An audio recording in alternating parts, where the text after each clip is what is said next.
दोस्तों, आप अपने जीवन में दौलत और खुशी चाहते हैं?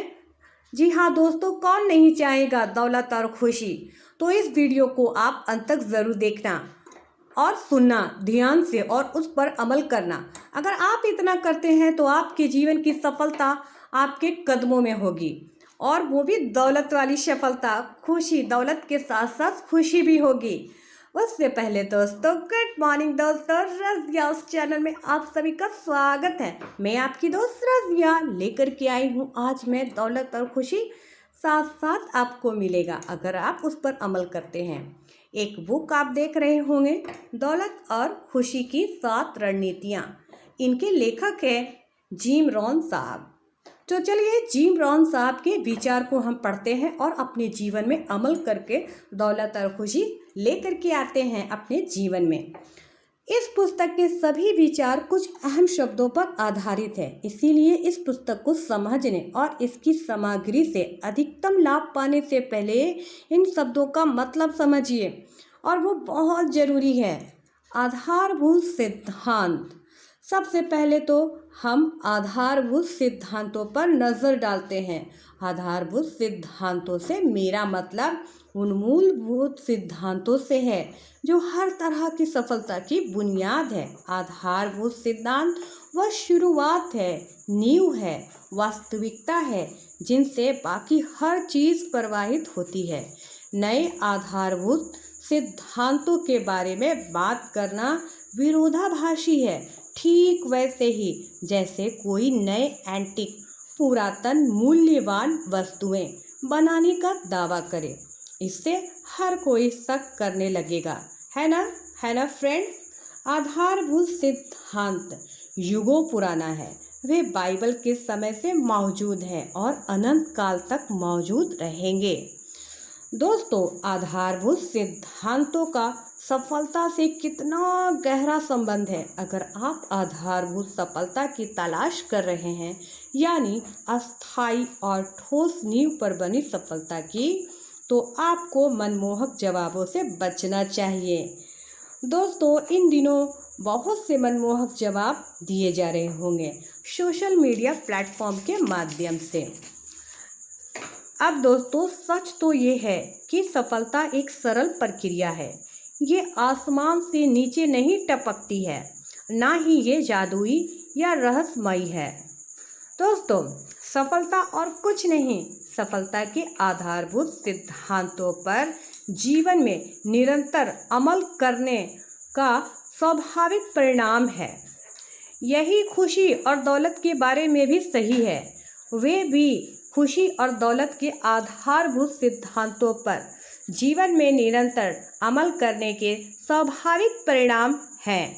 कुंजी आधारभूत सिद्धांतों पर निरंतर चलना और अमल करना, यही है उसकी सफलता की कुंजी। आधा दर्जन चीज़ें। मेरे मार्गदर्शक मिस्टर शो ऑफ ने एक दिन मुझसे कहा, जिम, हमेशा आधा दर्जन चीज़ें होती है जिनसे 80% फर्क पड़ता है। आधा दर्जन चीज़ें कितना अहम विचार है। चाहे हम अपनी सेहत, दौलत, व्यक्तिगत सफलता या व्यावसायिक उद्यम को बेहतर बनाने के लिए काम कर रहे हों, सब कुछ इन्हीं आधा दर्जन चीज़ों पर निर्भर करता है। इन्हीं आधा दर्जन चीज़ों को खोजने, इनका अध्ययन करने पर निर्भर करता है। इन्हीं आधा दर्जन चीज़ों को खोजने, इनका अध्ययन करने और इन पर अमल करने के लिए हम कितने समर्पित हैं, इस पर ही हमारी उल्लासपूर्ण सफलता या निराशाजनक सफलता निर्भर करती है। यहाँ दोस्तों उदाहरण दिया गया है। उदाहरण ये है कि किसान शरद ऋतु में अच्छी फसल काटना चाहता है। उसे स्पष्ट रूप से आधा दर्जन आधारभूत चीज़ों पर ध्यान केंद्रित करना होगा। मिट्टी, बीज, पानी, धूप, खाद और देखभाल, हर चीज़ का महत्व समान है, क्योंकि साथ मिलकर ही वे सफल फसल प्रदान करती हैं। तो नए लक्ष्य तय करने या किसी भी नए प्रोजेक्ट को शुरू करने से पहले खुद से यह बेहतरीन सवाल पूछें, वे आधा दर्जन कौन सी है वो आधा दर्जन चीज़ें कौन सी हैं जिनसे परिणाम पर सबसे ज़्यादा फर्क पड़ेगा। चाहे आप चित्रकला में या संगीत, गणित हो या भौतिकी, खेल हो या बिजनेस, हर क्षेत्र में आधा दर्जन आधारभूत सिद्धांत महत्वपूर्ण होते हैं। अगर आप इन सरल सिद्धांतों को समझ लेते हैं तो उन पर अमल करेंगे। जब अमल करेंगे तो आप अपने सपनों, लक्ष्यों को हासिल करने की दिशा में पहला बुद्धिमत्तापूर्ण कदम उठा लेंगे। दोस्तों, अब बात आती है दौलत की। दूसरा अहम शब्द है दौलत। दौलत एक ऐसा शब्द है कि इससे मन में बहुत सारी तस्वीरें आती हैं जो कई बार तो विरोधाभासी होते हैं। आखिरकार हम में से हर व्यक्ति दौलत को एक अलग दृष्टिकोण से देखता है। एक व्यक्ति के लिए दौलत का मतलब इतना सारा पैसा हो सकता है कि वो अपनी हर इच्छा पूरी कर सके। दूसरे के लिए इसका मतलब कर्ज के पहाड़ से छुटकारा पाना हो सकता है। तीसरे के लिए इसका मतलब विकास करने और उपलब्धि हासिल करने का अवसर हो सकता है। लेकिन इस विविधता से रचनात्मकता उत्पन्न होती है और रचनात्मकता समृद्ध जीवन पाने के अनूठे तरीके खोजने में हम में से हर व्यक्ति की मदद कर सकती है। जिन लोगों ने इस विषय पर सोचने में ज़्यादा समय नहीं लगाया, उनमें से ज़्यादातर के लिए दौलत शब्द का एक सरल प्रतीक है मिलेनियर बनना। यह बड़ी ही रोमांचक शब्द है। इसमें सफलता, स्वतंत्रता, शक्ति, प्रभाव, खुशी और संभावना, दौलत और उदारता की खुशबू आती है दौलत से। निश्चित रूप से मन में मिलेनियर बनने की तस्वीर रखना बुरा विचार नहीं है। दौलत सिर्फ आर्थिक ही नहीं होती है, इसमें आर्थिक अवधारणाओं से आगे तक के विचार शामिल होते हैं, जैसे अनुभव की दौलत, दोस्ती की दौलत, प्रेम की दौलत, परिवार की दौलत और संस्कृति की दौलत।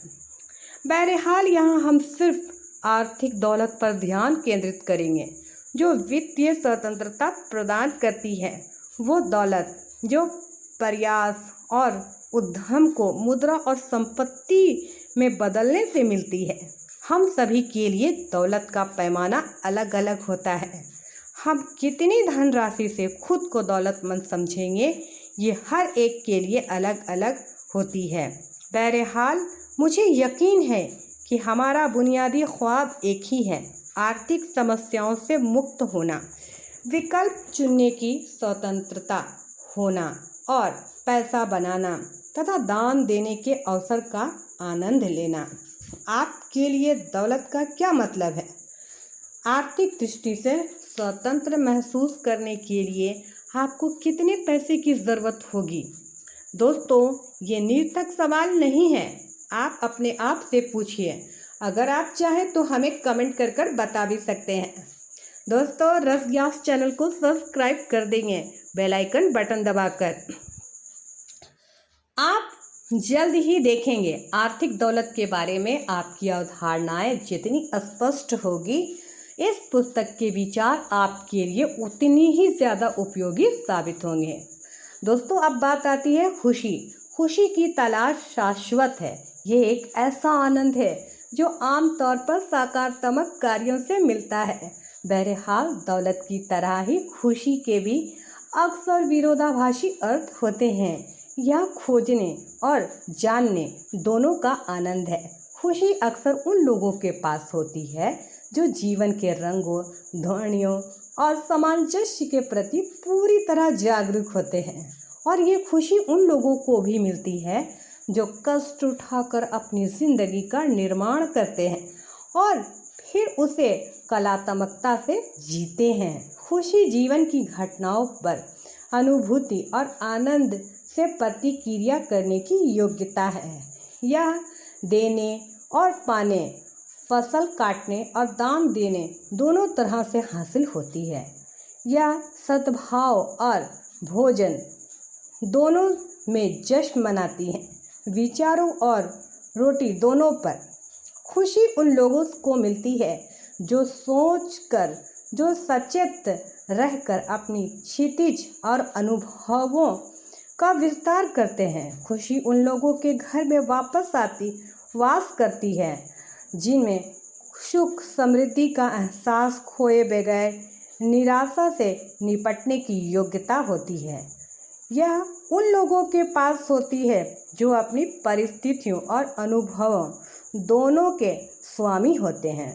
खुशी का अर्थ डर की नकारात्मकता, संतानों जैसे चिंता, हीन भावना, ईर्ष्या, लोभ और भी कई तरह की चीज़ें, नफरत, ये सारी चीज़ें। जो लोग खुशी महसूस करते हैं वे अक्सर जीवन और प्रेम की जबरदस्त सकारात्मकता शक्ति को समझते हैं और उसे जकड़े रहते हैं। लेकिन खुशी एक सामान्य भाव नहीं है, यह उससे कई बढ़कर है। यह सोचने का ऐसा तरीका भी है जो भावनाओं, कार्यों और जीवन शैली को व्यवस्थित करता है। दूसरे शब्दों में ये दुनिया और घटनाओं की व्याख्या करने का एक तरीका है। खुशी जीवन मूल्य को संतुलन से मिलती है। ये दैनिक कार्यों से संतुष्टि से मिलती है जिनमें वह अप्रिय काम भी शामिल है जो हम में से ज़्यादातर लोगों को करने ही पड़ते हैं। खुशी महत्वपूर्ण लोगों के आसपास रहने और अच्छी तरह जीवन जीने से मिलती है। ये सुखद अनुभवों और बेशुमार यादों में होती हैं जो खर्च और निवेश के लिए अनमोल भावनात्मक दौलत बन जाती है। खुशी उद्देश्यपूर्ण कार्य है, यह प्रेम की अभिव्यक्ति है, ये स्पष्टता के प्रति अनुराग और रहस्यमय के प्रति श्रद्धा है।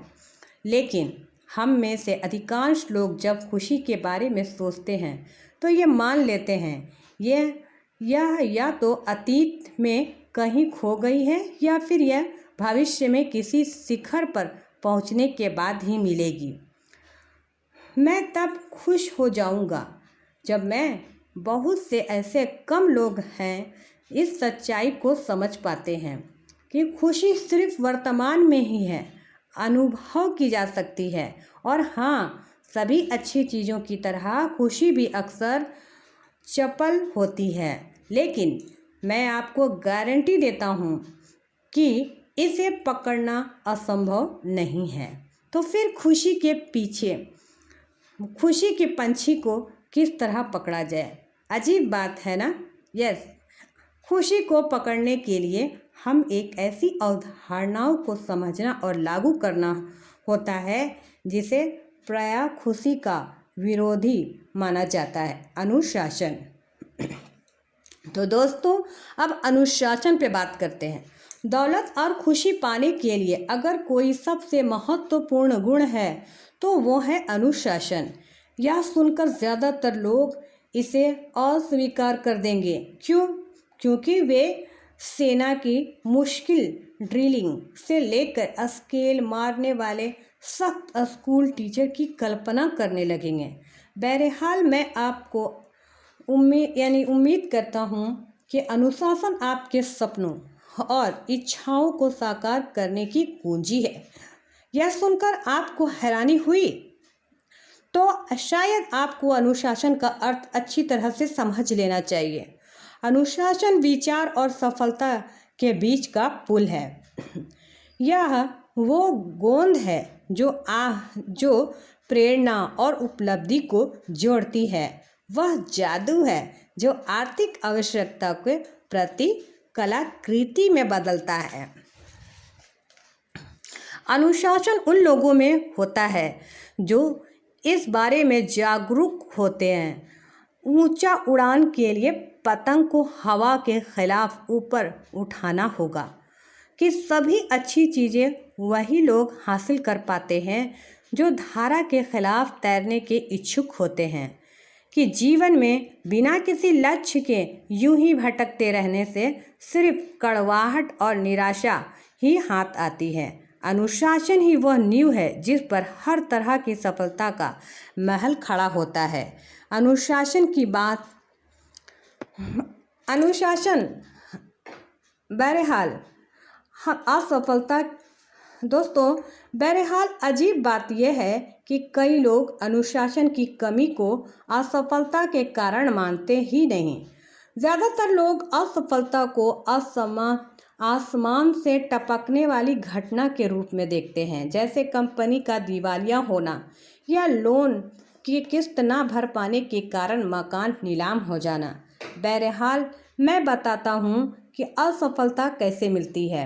असफलता शायद ही कभी किसी एक घटना का परिणाम होती है। इसके बजाय ये एकत्रित होने वाले छोटी छोटी असफलताओं की लंबी श्रृंखला होती है, जो छोटे छोटे अनुशासनों की कमी का नतीजा होती है।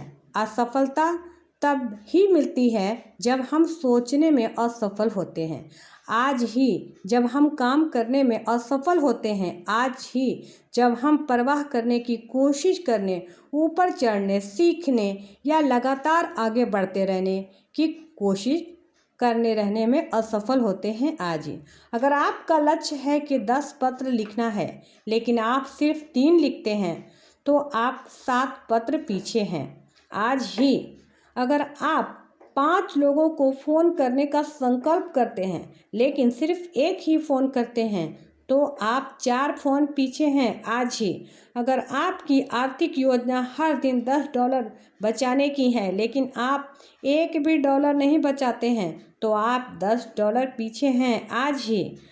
खतरा तब उत्पन्न होता है जब हम किसी बर्बाद हुए दिन की तरफ देखकर इस नतीजे पर पहुंचते हैं कि कोई नुकसान नहीं हुआ, आखिर सिर्फ एक ही दिन तो बर्बाद हुआ है।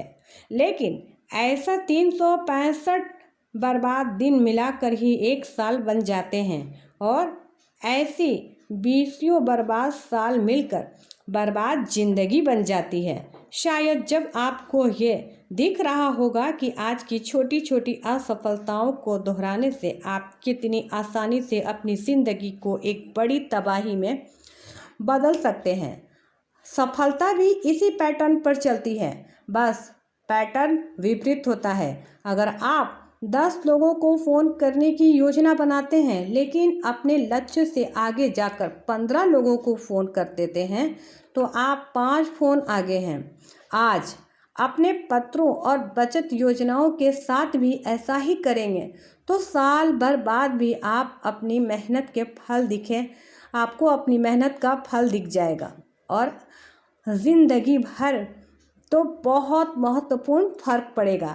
अनुशासन मास्टर की है। यह दौलत और खुशी, संस्कृति और परिष्कार, उच्च आत्मविश्वास और उच्च उपलब्धि के द्वार का ताला खोलती है और गर्व, संतुष्टि और सफलता प्रदान करती है।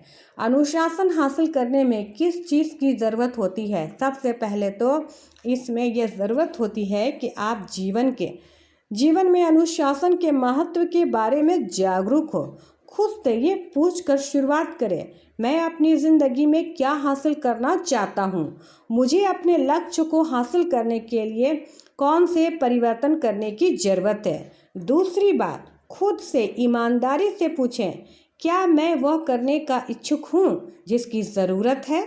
अगर आपका जवाब हाँ है, तो आपको अपने अनुशासन को समझदारी और सजगता से लगातार कायम रखने की दीर्घकालीन समर्पण करना चाहिए। अतः आपके समर्पण की जांच भी होगी, क्योंकि ऐसी परिस्थितियां अवश्य उत्पन्न होंगी जो नए अनुशासन के आपके संकल्प में हस्तक्षेप करेगी। तब आपको अपने अनुशासन पर डटे रहना होगा, चाहे आंधी आए या तूफान आए। निश्चित रूप से अनुशासन आपके लिए बाहर की दुनिया में बहुत कुछ करेगा, लेकिन इससे भी ज़्यादा महत्वपूर्ण वह है जो यह आपके भीतर करेगा। इसकी बदौलत आप बेहतरीन महसूस करेंगे।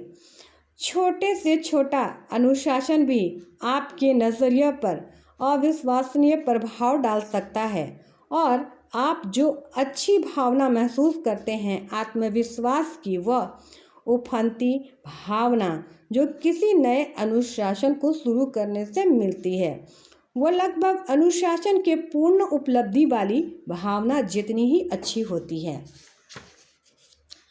एक नया अनुशासन फौरन आपके जीवन की दिशा बदल देता है, जैसे कोई जहाज बीच समुद्र में मुड़ जाए और नई मंजिल की तरफ बढ़ने लगे। कुछ लोग अनुशासन को अस्वाभाविक मानते हैं, उन्हें लगता है कि सिर्फ यूं ही जीना काफ़ी है।